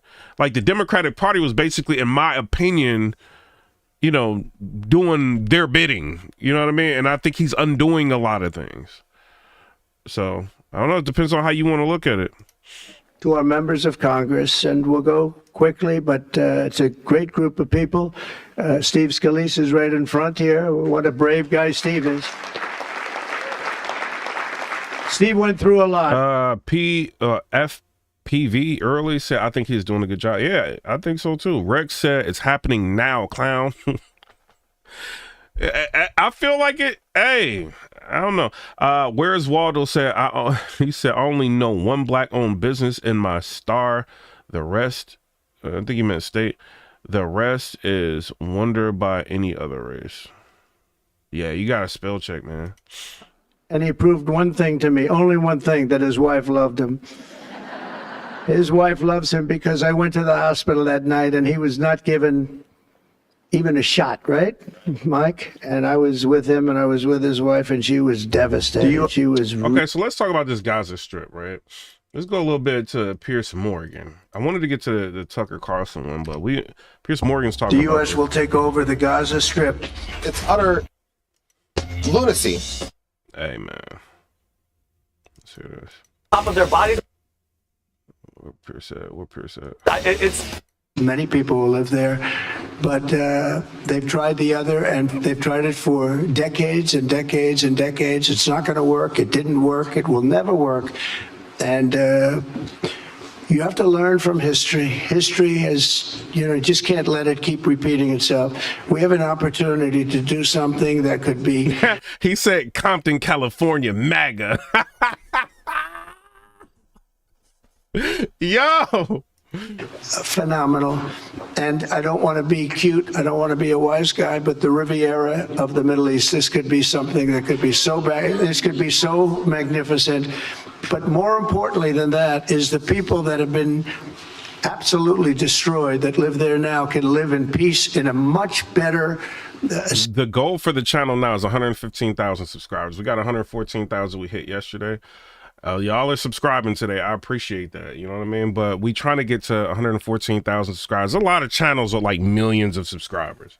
You know what I mean? And I feel like I'm kind of behind on that. You know what I mean? I started out, what was it, 5 months ago, 67,000. Now we at 114,000. But that's the goal, 115,000. So if y'all can subscribe to the channel, hit the like button. We right now, let's see what the views are looking like on this video. We have 68,400 views on this video right now. So shout out to everybody that's hitting the hundreds in the chat. I see y'all. Appreciate you. MMI Magazine is the moderator. Let them cook. Situation because they're living in hell, and those people will now be able to live in peace. Well, as ever with President Trump, there's a lot to unpack there. He's right that history cannot be allowed to repeat itself. He's also right that Palestinians are living in hell. Only a radical breakthrough can end the cycle of endless violence, and we have their decades of suffering to prove it. But the Palestinians are not pawns on a chessboard. They certainly won't move by choice. Forcing them to move is called, by definition, ethnic cleansing. And who's going to do the forcing anyway? Israel has waged a brutal 15-month war in Gaza, which didn't even depose Hamas. Sending US troops to seize Gaza would be a drastic 180 on everything candidate Trump stood for. And Congress may have one or two problems with a decades-long military occupation and a multi-billion-dollar building plan. As for Gazans returning to live in harmony with investors from around the world, well, good luck with that. But here's what I really think is going on here. Listen to the final part of Trump's press conference. We'll make sure that it's done world class. It'll be wonderful for the people. Palestinians mostly we're talking about. And I have a feeling that despite them saying no, I have a feeling that the king in Jordan and that the general president, but that the general in Egypt will open their hearts and will give us the kind of land that we need to get this done. And people can live in harmony and in peace. Well, last week, Egypt and Jordan said a ferocious no to the idea of essentially relocating. Yeah, I think they do. I see somebody, and they said, Jeremy Masters is a subscriber on the channel. He said, y'all got to come up with something better than the fascist remarks. Yeah, they definitely do, because Trump is more midline than any president we've had from the Republican Party in the last, like, 5-6 presidents. You know what I'm saying? Like, so calling him fascist is just not gonna work. Like, he's more common sense than anything. He's more common sense than Joe Biden. Joe Biden was strictly, you know what I mean, didn't care for the people. He was all about like his constituents. He was all about like his investors. That's what it felt like to me. You know what I mean? This guy's more common sense. So like fascist comments is not gonna work. Gaza to their countries, staunchly backed by Saudi Arabia. So Trump, the deal maker, has cranked up the heat. He's made what once seemed outrageous feel like a sensible middle ground. We've already He's saying it. He's making a sensible middle ground. Seen this play out with Mexico and Canada on tariffs, with Colombia on migrants, with Panama on the canal. A deal with Denmark over the US presence in Greenland could be next. We know that President Trump would love a Nobel Peace Prize to take back to Mar-a-Lago. A big shiny deal between Saudi Arabia and Israel would be one hell of an entry. Well, stacking the negotiating table with crazy demands that are designed to be sacrificed might not be so crazy after all. To debate all this and more, I'm joined by the host of the Michael Knowles Show on Daily Wire, Michael Knowles, PBD podcast Angry Patriot, Vinny Oshana, Palestinian-American commentator Omar Badr, and by the director of the Libertarian Institute and host of the Scott Horton Show, Scott Horton. Well, welcome to all of you. Michael Knowles, let me start with you. And I think Pam Bondi got confirmed, so shout out to Pam Bondi. She is now the Attorney General. On the face of it, it's an outrageous idea by Donald Trump that involves the displacement of 2 million people from their homes where they've been for many, many decades. They would say that they've been there for hundreds, if not thousands of years. Displacing them to neighboring countries against their wishes, because he thinks it can create some sort of peaceful utopia and Riviera on the Gaza Strip. Many people think this is for the birds. Many people think it is a form of ethnic cleansing by the purest definition of that phrase. What do you think of it? I mean, do you see good, bad, and ugly here? Do you think it's got merit? What do you feel? People can call it insane, but of course the definition of insanity is to just keep repeating the same thing and expecting different results. So say what you will about President Trump's plan, the very fact that it's different makes it probably a lot saner than the supposed peace plans we've had for almost a century now. It's clear President Trump has never seen a piece of real estate that he didn't want to acquire, and I think Greenland is a little more scenic than Gaza, but nevertheless, perhaps a golf resort or a casino would look good in that area. But I suspect you're right, Piers. I think that probably President Trump is talking past the sale here. I think he is probably giving himself a lot of leverage here in a broader kind of negotiation, but I don't want to evade the issue. You've brought up this issue of ethnic cleansing, and this is something that I've been talking about for certainly the entire duration of this war, and probably even earlier, which is that in this war, you have two belligerents with the same rational strategic objective, namely the ethnic cleansing of the other. And so when we're talking about the Israelis, it does seem that the implicit and rational strategic objective would be to get the Palestinian Arabs out of Gaza because they can no longer tolerate the security risk that was proven on October 7th. I don't blame them for it. If I were the prime minister of Israel, I would have the same view. And we can't let the Palestinian Arabs off the hook here. They elected Hamas. Their explicit goal, their perfectly clearly stated goal is the ethnic cleansing, if not the outright genocide of Jews in Israel. So what do y'all think about this in the comment section? Wolf Frost said maybe just nationalists. Red Planet said, what is Trump doing for blacks? What do you bro, what do you mean? Like, what do you, my bad, bro. Like, you probably not trolling. It's just, I've been trolls. Like, what does he do from blacks? He's trying to fix America so you have a fighting chance again. When Trump was president, I felt like I was doing so good. Like, I mean, he's trying to just fix everything, bro. You know what I mean? Like, no, he can't, he only been in office for like less than a month. You know what I'm saying? We gotta let him cook. And right now he's been cooking. Just imagine, we got 4 years. We don't know, he might do something, like, who knows? But I want him to just clean the country up so that we all have a fighting chance. You know what I mean? Oh, I guess my question to people who are clutching their pearls and who are scratching their heads is, what did you expect to happen? For the fact that President Trump is at least giving a little bit of leverage for a broader deal here seems to me... Cosium said, how's your infrastructure? And he wants to build Gaza. Which part of America are you talking about? Like, there's a lot of amazing looking parts of America. So what do you mean? Like, what? I mean, have you, what city you want to go to or you want to talk about? There's like beautiful parts to America, different states, cities, nice parts, and this places is ghetto. You know what I mean? Even like on the state level, when they try to put money in to fix up like ghettos and stuff like that, they just tear them back down. They'll put like brand new parks up and the people would just like put graffiti on them and like that be happening. So it's like, it's only so much you can do for certain areas. I'm just saying what it is.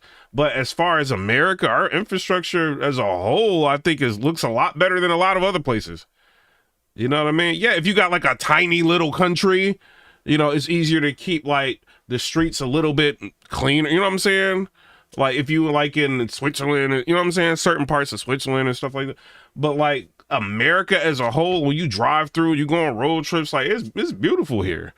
Like when I came from Jamaica, yeah, you go to Jamaica or something like that. It's cool, like the water and everything, but drive through Jamaica. America's a lot better than Jamaica. You know what I mean? Even certain parts of Europe, like America look better than, so like, it just depends on where you at. Like, so you could say, oh, well, he's helping, take over Gaza. What about America? It's like, what part? You know what I mean? Like, you don't want to look at the glass as half empty all the time. You know what I mean? I think America does a lot of things right. Now, if you want to say something like, oh, well, what is America doing about healthcare? Like, that's different. I can't get mad at you. But, it's a lot of amazing looking places in America. The best resolution that we've had so far. The IRS is the largest collection agency in the world, and it's just foreseeable future helped rebuild Gaza. I want to see, hold on, I want to see. I know they're just going to refute what he's saying. First week is... I want to see what him and Tucker Carlson talking about. Country to be a reviled figure, chased by people down the street, having sackcloth thrown at you. Actually, it was the complete opposite, which was very telling about. Anthony Gonzalez said, "Why are we in Gaza? So that they can end the war. Because the Hamas is not going to be attacking Americans. They know better. So if they take over the Gaza Strip, I mean, they can stop the war. Hundreds of thousands, like over 100,000 people from dying, like are being injured. You know what I mean? And then all them people, tens of thousands that have died, like they could stop that. You know, and you stop wars, America don't have to send a bunch of money over there to help Netanyahu and all of this craziness. You know what I'm saying? That money could be better calibrated or spent in America. So, I mean, it's a lot of ways. Crazy. The change of mood in somewhere like DC. I spent 35 years there, basically my whole life there. And I had to leave ultimately because I was perceived as close to Trump, and it was very hostile, really hostile. I don't think Washington is a liberal city in the true sense of liberal. It's not open or relaxed, but it's institutional. You know, it's based on the federal government and the way things are, the status quo. And I had to important to the people who live there, and anyone who seeks to disrupt it is really hated. I mean, Idi Amin would get a far warmer welcome in my neighborhood than Donald Trump got. It's fine, world leader, it's okay. Donald Trump, not allowed. And so to be, greeted warmly in Washington, really because of Trump, it had nothing to do with me, but, you know, people were happy that Trump got elected in Washington.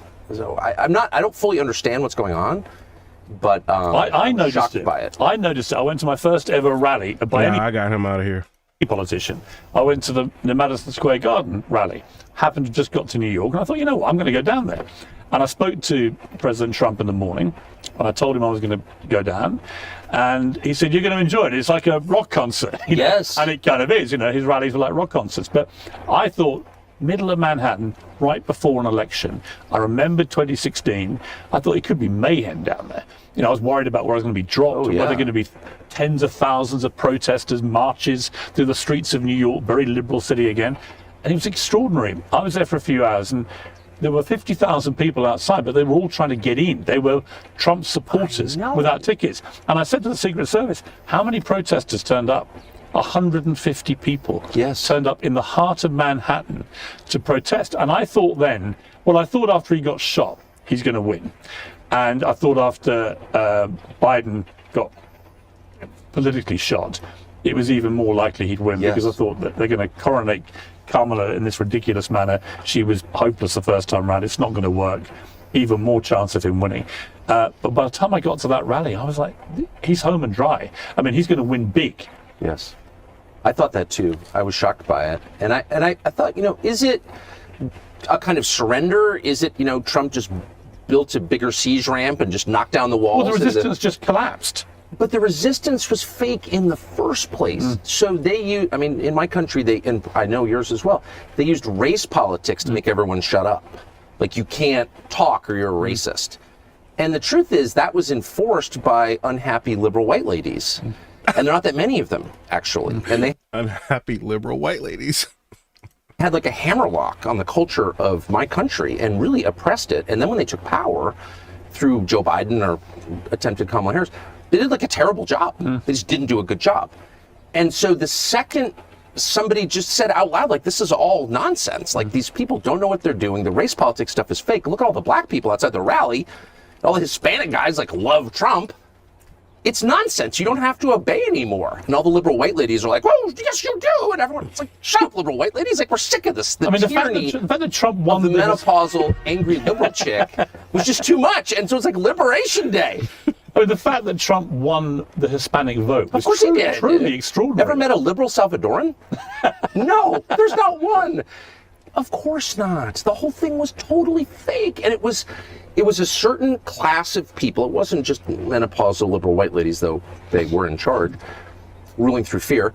But it was a whole class of people whose cart was being overturned by Trump. And they used kind of symbolic figures like Meghan Markle, as you found out, as their proxies to hold power. But those proxies never represented the groups they supposedly represented. Meghan Markle does not represent black people in the United States. I don't know if you knew that. No question she doesn't. Don't worry, I'm very familiar. She doesn't represent anybody. Of course other than a not. very elite, hypocritical group of people who are really going to go down in history as the most hypocritical group of people ever. And the most incompetent. Like, they don't know how the power grid works. They can't fix a car. They don't know anything. They're totally useless. They're parasites. And when given the chance to rule, they like wrecked the country because they don't know how to do anything. And it was all a lie. And the Biden administration wanted to kill Trump. I mean, there's no doubt. Do you genuinely think? What?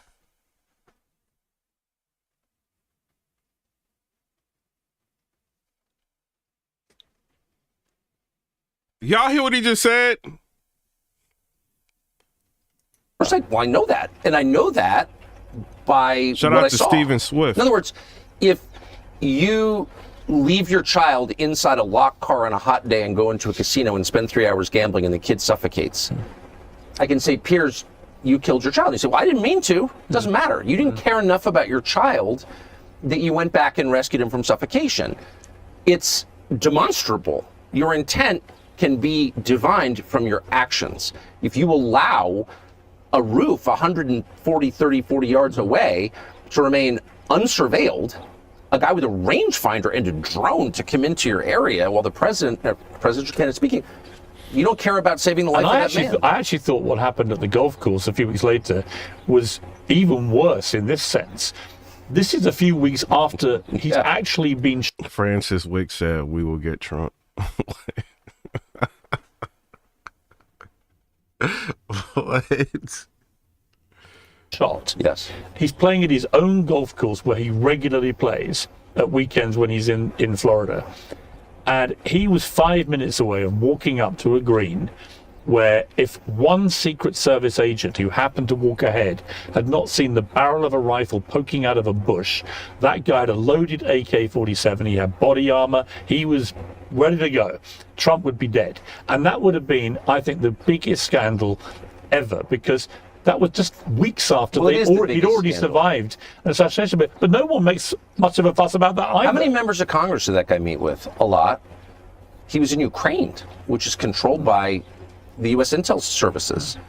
I mean, that's just a fact. He was in Ukraine, which is a kind of wellspring of lunacy. Sorry, I know you support it, but it's done more to destabilize the West than anything that's happened in my lifetime.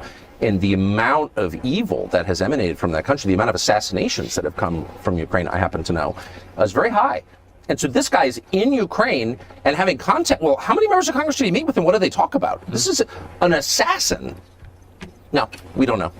So, and again, the media, fascinating, the mainstream media, when was the last big piece you read about either assassination? And yet if that had been an attempt on Obama, on Biden, on Harris, on anyone on the Democrat side, they wouldn't stop talking about it. Because everybody knows what this is. These are not lone gunmen any more than, Lee Harvey Oswald was a lone gunman. The lone gunman killed by...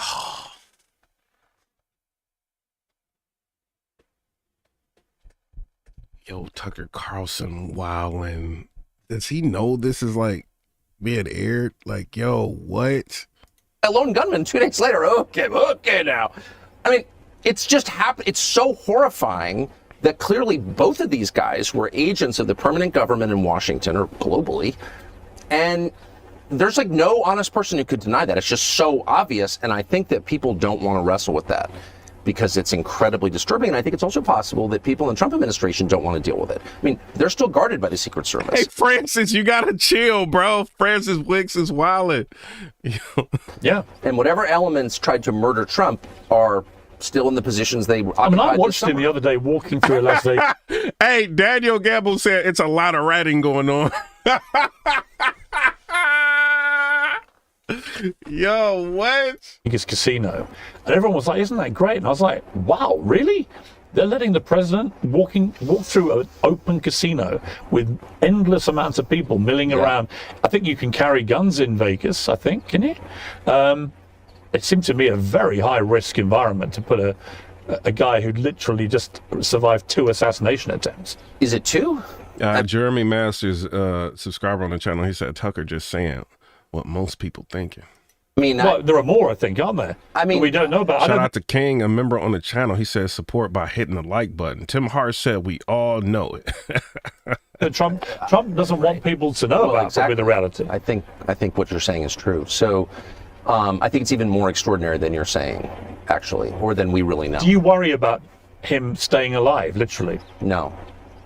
Because I think that if you're going to lead, you have to be willing to risk your life. I mean, obviously, I mean, of course, I love Trump personally, so it's like, no, I mean, I can't imagine a few things worse than Trump being harmed. So I don't want to be cavalier about that, but I also think... Yo, this dude is trying to move to impeach Trump. Like, what is going on, bruh?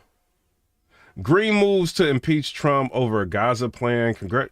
Congressman Al Green from Texas has announced his intent to file article of impeachment against President Donald Trump, citing dastardly deeds proposed and dastardly deeds done in reference to Trump proposal for the United States to take over the Gaza Strip.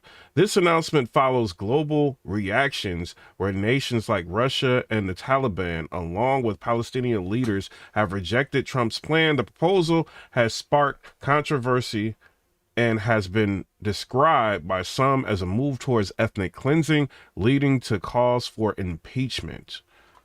Oh, wow. Bro, ain't nobody gonna ride with you, bro. Trump got a trifecta. You just running your mouth. I think as a factual matter, you cannot lead anything, including your own family, unless you're willing to lay down your life for it. I've always thought that. I mean, that is what it is to be a leader. I'm putting other people before myself. It doesn't mean that you take senseless risks, of course, but it does mean that you have a measure of physical courage, and Trump is displaying that a lot. And I think it's essential. I think it's absolutely essential. And you'll hear people say, well, I never take any risk. No. You want to lead, you have to. That's what the job is taking risks. Funny enough, I talked to him a week after he was shot, and I said, it takes a lot. I said, not just to get up when you did, but a week later, you'll be back on finished another rally. And I said, did you not have any second thoughts about getting on a stage with 20,000 more strangers a week after he was shot? And he said an interesting thing, a very rare moment of kind of slight vulnerability that he was admitting. He said, I knew if I didn't get back out quickly, I may never get back out. Yeah. I thought that was a really honest thing. It wasn't a week, it was 2 days. Yeah. Because he was shot on a Saturday, and the Republican convention started. Let me show y'all this, bro. I'm not capping. Let me show y'all this.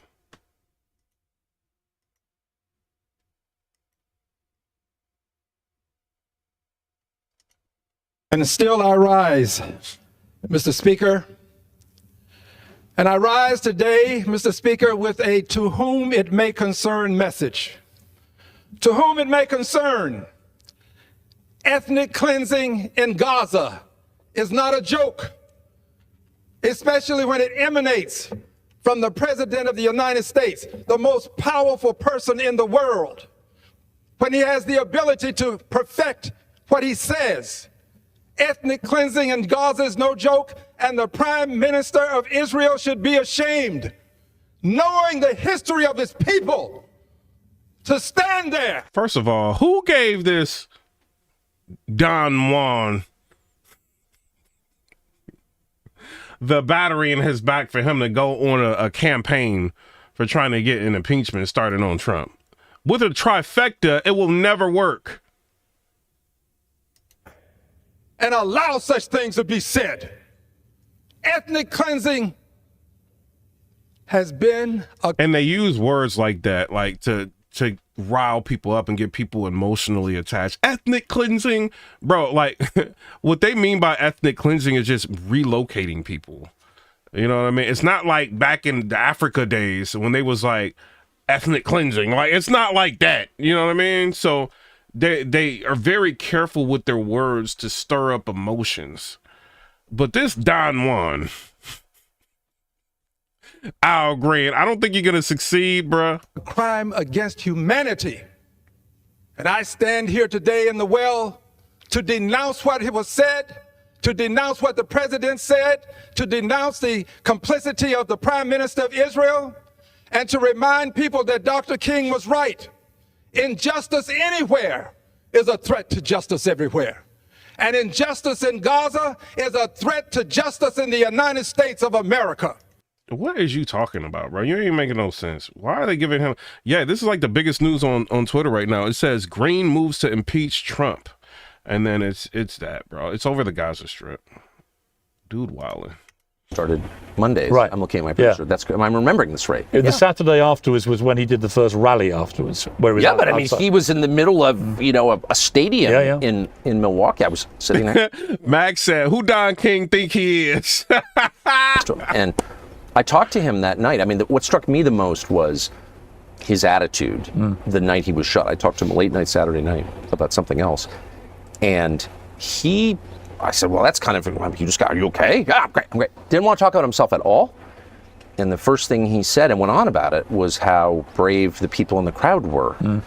And I thought, he's often been called, well, he's always called a narcissist, but here in his moment of crisis, he's directing attention to other people. I thought that was so, because as you said, you don't really know a man until there's a lot of pressure. Do you think he's applied. changed? I mean, I've spoken to him a few times, not as much as you will have done, but I do detect that two things have changed him as a man. One, getting a second chance at life, literally, where half an inch and he's dead. And the other, getting another go at the presidency, which was, whatever people want to say, it was completely derailed by the pandemic. And I think that without that pandemic, he'd have been re-elected very comfortably. And so he had a chance to sort of do over at two things, professional and personal. Yes. And I do sense with him, both privately, but also what I'm seeing in public, a slightly changed guy. Do you feel that? Well, I strongly feel that. I strongly feel, on many levels, I've noticed it. I mean, I was at the inauguration and, right near him when he gave that inaugural, I've never seen him read, he's an amazing conversationalist, a wonderfully entertaining host in person, and he's a great extemporaneous speaker, but he's never been a great teleprompter reader. He didn't miss, as a teleprompter reader, I notice, he didn't miss a single word in that inaugural. He was just so calm. It's stylistic, but I think it speaks to something and deeper. disciplined. And disciplined. And really focused, right? But the pitfall, look, I mean, Trump has full... He said Britain has lost its self-respect. Wait, what? Leader of the Arab world, which they are. They're very proud of it. Great. I'm not a Muslim or an Arab, not from the Middle East. I come here, they're like, great, so glad to have you. By the way, you're not allowed to change the laws here because you're not Saudi. Great Britain lacked that self-respect. The United States increasingly lacks that self-respect and that belief that their way of doing things is a good way and worth fighting for. If you don't have that, then it's just like a massive home invasion where you're not willing to stand up and defend your wife and children. And so you get enslaved. I do think that's the rule of the world. Well, I certainly think Britain has lost its way and it's lost its pride and it's lost its ability to show the world we matter. And we've become increasingly irrelevant. But your values, your ideas, freedom of discourse. I see it now. You're putting people in prison, literally in prison for Facebook posts. And it's obviously that's authoritarian, but it's deeper than that. It's no, this is England. This is the country that gave free speech to the United States. This is where it all came from. This is where habeas corpus came from. The Magna Carta was signed here. This is Western civilization. We talk about Western civilization. What is it? It's England, actually. And so if you allow it to become what it is now, Western civilization ends. I don't think that's overstating it at all. If Saudi Arabia fell today and became Buddhist or something... I don't think Western civilization ends now, Tucker Carson. I see what you're saying, though. It would have a massive effect on the entire region. The holy sites are here, right? It's much more significant merely than its landmass. Let me ask you about... And the same was true for your country. It was hugely significant for us in the U.S. We're your descendants. And we did what you did, but with much more land and resources. So I'm very... I mean, there are a couple of ways to see it. I mean, Elon is a special case, I think. What do you think of him? On board with Trump. He's a really interesting person. He's one of the funniest people I met him for 2 hours last summer. I thought he was a total genius when he talked about... One thing that you'll learn from watching a lot of these Republicans and Democrats talking or whatever like that, but mainly the Republicans, right? When they rock with each other, they rock with each other. And so in real life, if you cool with people and you got a good relationship with people, always talk favorably on them. Even when it's a conversation that may end up being something else, if it's your friend or something, talk favorably. A lot of people tend to just talk about people that they know behind their back just to do it. You know what I'm saying? But this is a perfect example. Talk favorably about people that you rock with. I like that. Colonizing Mars and Neuralink and humanoid robots in particular, fascinating. He sort of came alive, and I thought this is a big picture guy, the like of which I've not met. Yeah, you know about this? Everyone's going to have humanoid robots, he says, $20,000 a pop. They'll be able to do all domestic duties. Everything. I said, well, including can they have sex? He said, it would be like making love to a slow-moving washing machine at the moment, but yes. I said, that might be an improvement for some of us. Yeah, I'm hoping that's just Tower of Babel stuff. And No, they're coming. It's called Optimus. They're coming. I'll resist that with everything that I have. He thinks they're going to be the biggest money spinner he's ever done. The humanoid robots running around doing. But at that point, I'm worried about what Stephen Hawking told me in his last interview, it turned out. And he said, I said, what's the biggest threat to mankind? He said, when artificial intelligence learns to self-design, it's all over. Because they'll kill us. Because they'll realize we are ridiculous and pointless. In the West, there's a very kind of passive posture toward technology, that it's inevitable, or China's going to do it first, and we have to. It's a race. It's the arms race that we both grew up with, and there is a sense in which people have dominion over the earth and can make decisions autonomously that they believe they're in their own best interest, in the interest of their communities and families. And so if you see something like AI, and no one can really explain why this is good for people. It's obviously good for Sam Altman or the Chinese, but how is it good for me? And you'd have to, well, it's happening. It's just happening. If somebody showed up at your house like, I'm going to rape you now, it's just happening. It's just like, this is what history is. Like, this is the part where you get raped. You'd be like, no. Like, maybe it is, but I'm going to fight you first. And that whole sense of I'm going to fight you first because I just don't agree with this. I don't see how it's in my interest or my kids' interest. Like, my kids won't have jobs because of this. How about I punch you in the face? You know what I mean? Like, there's none of that spirit. Yeah, I agree. And it's just like the whole society's been deballed. So they just like sit passively back as like the future crests over them like this wave of sewage. And they're like, well, this is going to suck, but nothing we can do about it. Well, we blow up the data centers. Like, what? You know what I mean? I don't, whatever. I'm not suggesting industrial sabotage, though the Biden administration did it at Nord Stream and got away with it. But I just don't understand why nobody asked the obvious question, which is, how is this good for people? The healthcare debate kind of dominates a lot of our politics, or has for the last 30 years. And certainly healthcare, is one of the biggest parts of our entire economy. But under all of it, and I think it's a fair debate, and I want good health care, and I've been sick, I had back surgery, I had appendicitis, whatever, it's like, it's important, right? But it's not everything. And I think that we have inflated its importance to this level that kind of obscures the purpose of living, which is to live, and that suggests underneath it all a deep fear of dying, which is the one thing that we all have in common, we're all gonna die. And a society that can't accept that is in trouble, and you saw this during COVID. The hysteria about masking and social distancing and all the stuff. It was like, shout out to Tucker Carson and Piers Morgan, all of that. I appreciate everybody for checking in. MMI Magazine, the moderator, shout out to her. I could not have gotten over 100,000 subscribers without her. Hey, Emma, we at 114,500 now. You know what I'm saying? The next goal is 115,000. But shout out to everybody. I got to go to work. I'm out. Come rate, subscribe. Let me know what y'all think about that. Peace.